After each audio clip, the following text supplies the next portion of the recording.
बिस्मिल्लाहिर्रहमानिर्रहीम। अस्सलाम वालेकुम दोस्तों, इस वीडियो में आपको खुशामदीद कहता हूँ। मैं हाजिर हुआ हूँ एक नई वीडियो के साथ जो कि खास व्यूअर की डिमांड पर बनाई गई है।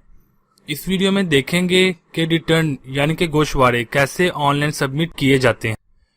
पहले आपने रिटर्न के लिए FBR की वेबसाइट से लॉगिन होना है, जैसा कि आप स्क्रीन पर देख सकते हैं। तो पहले बात करते हैं कि रिटर्न जमा करवाने के दौरान आने वाली प्रॉब्लम्स की। इसमें मोस्ट कॉमन प्रॉब्लम ये है जो कि लोग बताते हैं कि उनका नाम शो नहीं हो रहा, जिसकी वजह से रिटर्न फॉर्म क्रिएट नहीं हो सकता। तो दोस्तों, ये मसला उसी वक्त आता है जब आपका NTN रजिस्ट्रेशन इनकम्प्लीट हो और आपका NTN रजिस्ट्रेशन फॉर्म 181 कम्प्लीटेड होने के बजाय ड्राफ्ट में पड़ा होता है। जब आपका NTN मुकम्मल हो जाए तो ये ड्राफ्ट के बजाय कम्प्लीटेड में होता है और तब ही आप अपने गोशवारे या रिटर्न सबमिट कर सकते हैं। तो रिटर्न फिल करने से पहले आप ये जरूर चेक कर लें कि आपका NTN कंप्लीट है या नहीं। तो दोस्तों, बगैर वक्त ज़ाया किए आप रिटर्न तैयार करते हैं। रिटर्न दो फॉर्म पर मुश्तमिल होती है, फॉर्म 116 और फॉर्म 114। पहले फॉर्म 116 फिल किया जाता है और फिर फॉर्म 114। दोनों फॉर्म डिक्लेरेशन वाले टैब में पड़े हैं, जैसा कि आप स्क्रीन पर देख सकते हैं। डिक्लेरेशन पर क्लिक करें। यहाँ पर मुख्तलिफ किस्म के फॉर्म शो हो रहे हैं। आपने फॉर्म 116 स्टेटमेंट ऑफ एसेट्स पर क्लिक करना है। क्लिक करने के बाद फॉर्म 116 ओपन हो जाएगा, जिसमें आपका नाम शो होगा, जिसका मतलब ये है कि आपका NTN रजिस्ट्रेशन का प्रोसेस कंप्लीट है। अब यहाँ पर पीरियड को सिलेक्ट करना है। इसमें अहम बात यह है कि आप पिछले गुजरे सालों का जिन सालों में रिटर्न जमा नहीं करवाई, आप सिलेक्ट करके उसकी रिटर्न जमा करवा सकते हैं, मगर इसकी जरूरत नहीं है। NTN हासिल करने के बाद पहला काम यही होना चाहिए कि गोशवारे मुकर्रर करदा वक्त से करवाएं। इनको लेट ना किया जाए, क्योंकि लेट जमा करवाने की सूरत में आपको FBR का नोटिस आएगा, जिसमें जुर्माना वगैरह भी किया जा सकता है। बहरहाल, हम यहाँ टैक्स ईयर 2017 की रिटर्न फाइल करनी है, तो यहाँ पर 2017 लिखेंगे।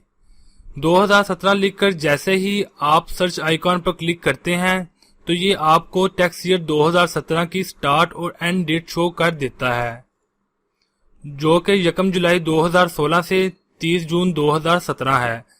दोस्तों, ये आखिरी 6 माह 2016 के और पहले 6 माह 2017 के मिलाकर 1 साल मुकम्मल होता है।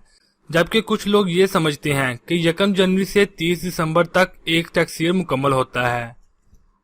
आपने रिटर्न में फिल की जाने वाली तमाम वैल्यूज का हिसाब उसी टैक्स ईयर की स्टार्ट और एंड डेट से लगाना है, जो कि 1 जुलाई 2016 से 30 जून 2017 है। डेट को सिलेक्ट करने के बाद फॉर्म 116 खुलेगा, जहां पर तमाम वैल्यूज फिल करनी है, जैसा कि आप देख सकते हैं। इस फॉर्म की मजीद 3 कैटेगरीज हैं जिन्हें हमें फिल करना है। सबसे पहले पर्सनल एक्सपेंसेस हैं।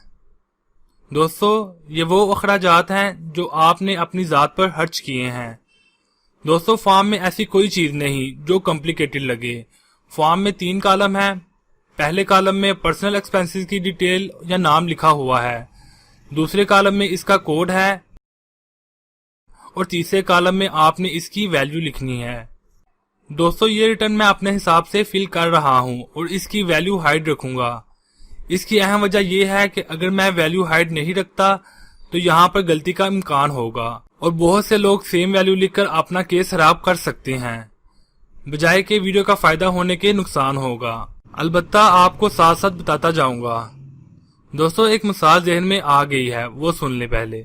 एक बंदा किसी दर्जी के पास शगीद बैठा था और उस दर्जी को पहले ही दिन कफन का आर्डर मिला और दूसरे दिन भी कफन का आर्डर मिला। इस तरह कुदरती तौर पर उसे कफन का आर्डर मिलता रहता था। ऐसे दर्जी ने अपने शागिर्द को भी कफन बनाना सिखा दिया। शागिर्द जब गांव वापस गया तो लोगों को बताया कि मैं कपड़े सिलाई करने का काम सीख गया हूँ। इसी दौरान गांव में एक शादी आ गई और शादी में तमाम मर्दाना कपड़ों का आर्डर उसी दर्जी को दे दिया गया और उस शागिर्द ने अपनी उस्तादी दिखाई और सब के सब कफन सी दिए। और कहते हैं ना, नकल के लिए भी अक्ल होना जरूरी है। बहरहाल, यहाँ पर मुख्तलिफ किस्म के एक्सपेंसेस हैं, जैसे कि रेंट, टैक्सेस, गाड़ी मरम्मत, सफरी खर्चा, बिल बिजली, गैस, टेलीफोन, मेडिकल और तलीमी अखराजात वगैरह। दोस्तों, सबको फिल करने का तरीका वही है जो कि ए को फिल करने का तरीका है, लिहाजा मैं यहाँ पर एक वैल्यू ऐड करता हूँ जो कि अदर पर्सनल या फिर हाउस होल्ड एक्सपेंसेस हैं। इसके बाद कैलकुलेट पर क्लिक करेंगे। कैलकुलेट पर लाजमी क्लिक करें ताकि पुट की गई वैल्यू सेव हो सके। उसके बाद सेकंड कैटेगरी में पर्सनल एसेट्स आएंगे जिनमें जमीन, दुकान, सोना चांदी, बैंक बैलेंस और गाड़ी, और आखिर में उधार, कर्जा और एडवांस वगैरह आएगा। तो दोस्तों, इनमें कुछ को फिल करते हैं। अगर आपको इसकी समझ आ गई तो आपको सभी वैल्यूज की समझ आ जाएगी। यहाँ पर एग्रीकल्चर प्रॉपर्टी है और commercial property, industrial residential property भी मौजूद है। हम बात कर लेते हैं कमर्शियल प्रॉपर्टी की। यहाँ पर रेजिडेंशियल प्रॉपर्टी ऐड करते हैं। सबसे पहले इसका एड्रेस, उसके नीचे डिटेल लिखनी है। जैसे ही आप ओके पर क्लिक करेंगे ये प्रॉपर्टी ऐड हो जाएगी। आपने इसके आगे इस प्रॉपर्टी की वैल्यू लिखनी है।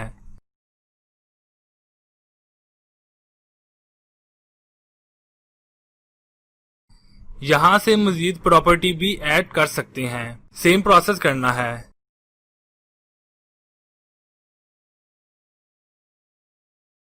ये हमारी दूसरी प्रॉपर्टी भी ऐड हो गई और इस तरह से सभी प्रॉपर्टी को ऐड कर लेना है और इन प्रॉपर्टी के अगेंस्ट प्रॉपर्टी की वैल्यू लिखकर कैलकुलेट कर देना है।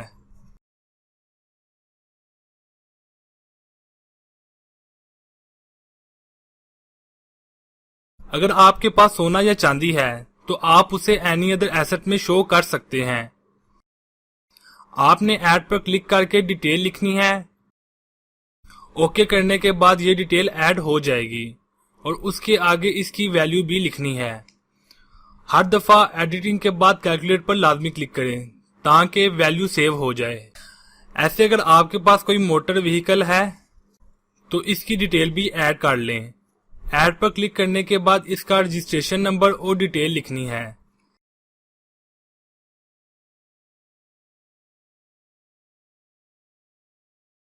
जब ओके पर क्लिक करेंगे तो ये भी ऐड हो जाएगी। इसके आगे इसकी वैल्यू लिखनी है। आप मजीद व्हीकल भी ऐड कर सकते हैं।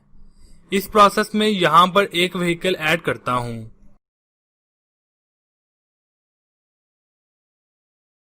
उसकी भी वैल्यू लिखकर कैलकुलेट पर क्लिक करके वैल्यू को सेव करते जाएं। दोस्तों, आप इसे अपने एसेट के लिहाज से फिल करें और मैं इसे अपने एसेट के लिहाज से फिल करता हूं। अब बारी आती है नेट एसेट रिकंसिलेशन की। इस कैटेगरी में आपने बताना होता है कि इस साल के असासाजात कितने हैं और आपके पिछले साल असासाजात कितने थे और इसमें कितनी कमी बेशी आई है, इसकी इनफ्लो कितनी है और आउटफ्लो कितनी है। यहाँ पर एक अहम बात यह है कि अनरिकंसिलेटेड अमाउंट 0 होनी चाहिए और ये ऑटोमेटिकली आपकी फिल की गई वैल्यू को कैलकुलेट करके 0 हो जाएगी। अगर ये वैल्यू 0 ना हो तो रिटर्न जमा नहीं होती। अगर यहाँ पर कुछ अमाउंट बच भी जाए तो उसे गिफ्ट में लिख देते हैं और कैलकुलेट करने के बाद 0 आ जाता है। दोस्तों, यहाँ 0 क्यों आना चाहिए? ये एक अकाउंटेंट का प्रोसेस है। मैं यहाँ पर अपनी रिटर्न के हिसाब से वैल्यू फिल कर रहा हूँ। आप अपने टैक्स ईयर के हिसाब से करें। उसके बाद आपने वेरिफिकेशन वाले टैब पर क्लिक करना है। यहाँ पर आपने 4 डिजिट का पिन कोड लिखना है। ये पिन कोड आपको तब सेंड किया गया था जब आप अपने एनटीएन की रजिस्ट्रेशन कर रहे थे और आपको लॉगिन आईडी, पासवर्ड और पिन कोड सेंड किया गया था। अगर आपको पिन कोड याद नहीं तो कोई बात नहीं, आप नया पिन कोड अप्लाई कर सकते हैं। इसके लिए आप तैयार की गई रिटर्न को सेव करके क्लोज कर दें।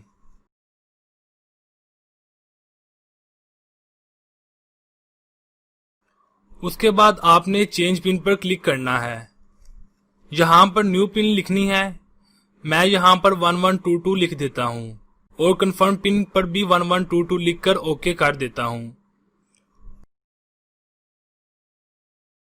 उसके बाद जो रिटर्न सेव करके क्लोज की थी वो क्योंकि कंप्लीट नहीं थी तो इस वजह से वो ड्राफ्ट में सेव है और ड्राफ्ट पर क्लिक करके रिटर्न को सिलेक्ट करके एडिट पर क्लिक करें। अब वेरिफिकेशन पर क्लिक करके 4 डिजिट का पिन कोड लिखें। वेरीफाई पिन पर क्लिक करने से पॉपअप पर कोड वेरिफिकेशन सक्सेसफुली शो होगा। अब आप सबमिट पर क्लिक करके रिटर्न सबमिट कर दें। यहाँ तक 50% प्रोसेस कंप्लीट हो चुका है। अब फॉर्म 114 फिल करेंगे। इसके लिए भी डिक्लेरेशन पर क्लिक करके फॉर्म 114 जो कि return of income voluntarily for complete year को सिलेक्ट करें। आपने दोबारा टैक्स ईयर ऐड करना है। पीरियड पर क्लिक करें और 2017 लिखकर सर्च करें। आपको कंप्लीट ईयर की डेट शो होगी। आपने डेट सिलेक्ट करनी है। अब आपके सामने 114 का कंप्लीट फॉर्म शो हो रहा है जिसे आपने अपनी इनकम के हिसाब से फिल करना है। मैं इसे बिजनेस के हिसाब से फिल करूंगा। यहाँ पर बिजनेस टैब पर क्लिक करके मैन्युफैक्चरिंग या ट्रेडिंग आइटम्स वाला फॉर्म फिल करूंगा। यहाँ पर टोटल इनकम लिखूंगा जो मैंने टैक्स ईयर 2017 में अर्न की है। उसके बाद नेट रेवेन्यू लिखूंगा।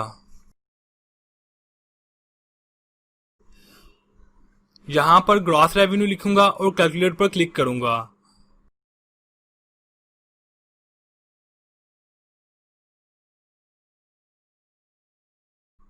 उसके बाद ओपनिंग स्टॉक की वैल्यू कैलकुलेट करूंगा।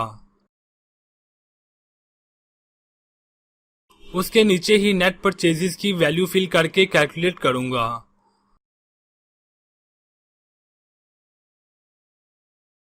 और आखिर में क्लोजिंग स्टॉक की वैल्यू लिखूंगा।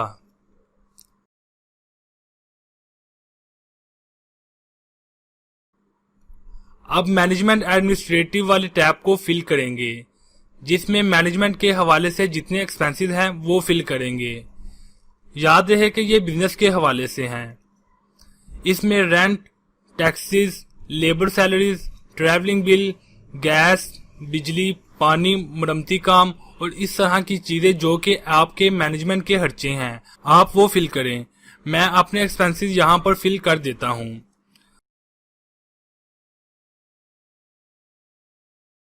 अगला टैब बिजनेस एसेट्स का है जिसमें वो असासाजात जो कि बिजनेस के रिलेटेड हैं जिसमें जमीन, बिल्डिंग, मशीनरी, स्टॉक और नकदी है। मैं यहाँ पर बिजनेस एसेट्स ऐड करके कैलकुलेट कर देता हूँ। इससे आगे कैपिटल एसेट टैब और अदर सोर्स ऑप्शन है। अगर आपके पास इससे रिलेटेड इंफॉर्मेशन है तो यहाँ पर पुट करें। यहाँ पर फॉरेन सोर्सेज या एग्रीकल्चर वाले टैब में एग्रीकल्चर से आने वाली इनकम को डील कर सकते हैं। यहाँ पर फॉरेन सोर्सेज या एग्रीकल्चर वाले टैब में एग्रीकल्चर से आने वाली इनकम को डिक्लेयर कर सकते हैं। जैसे कि मैं यहाँ पर इसकी वैल्यू ऐड कर रहा हूँ। मेरे एसेट्स, बिजनेस और इनकम के रिलेटेड जो वैल्यू बनी है मैंने उस हिसाब से रिटर्न बनाई है। आप अपने बिजनेस के हिसाब से मजीद ऑप्शंस का इस्तेमाल करते हुए रिटर्न तैयार करें। रिटर्न की वैल्यू एहतियात से फिल करें। गलती से भी फिल किए गई रिटर्न को ठीक तस्वुर किया जाएगा और इसमें तमाम फिल किए गए असासे और रकम का आप खुद जवाबदेह होंगे। यहाँ पर टैक्स वाले टैब में कंप्यूटेशन है। यहाँ पर क्लिक करके आप टैक्सेबल अमाउंट देख सकते हैं। मेरी अमाउंट 3,95,000 है। जैसा कि 4 लाख से कम रकम पर टैक्स नहीं, तो लिहाजा मैंने रिटर्न फाइल कर दी है और टैक्स भी अप्लाई नहीं होगा। अब आपने वेरिफिकेशन टैब में जाके वेरिफिकेशन कोड लगाना है और रिटर्न को सबमिट कर देना है। तो दोस्तों आपकी रिटर्न का प्रोसेस कंप्लीट हो चुका है। वीडियो अच्छी लगी हो तो लाइक करें, चैनल को सब्सक्राइब करें ताकि मजीद आने वाली बिजनेस के रिलेटेड वीडियो आप तक वक्त पर पहुंच सकें। इंशाल्लाह जल्द एक नई वीडियो के साथ मुलाकात होगी। तब तक के लिए अल्लाह हाफिज।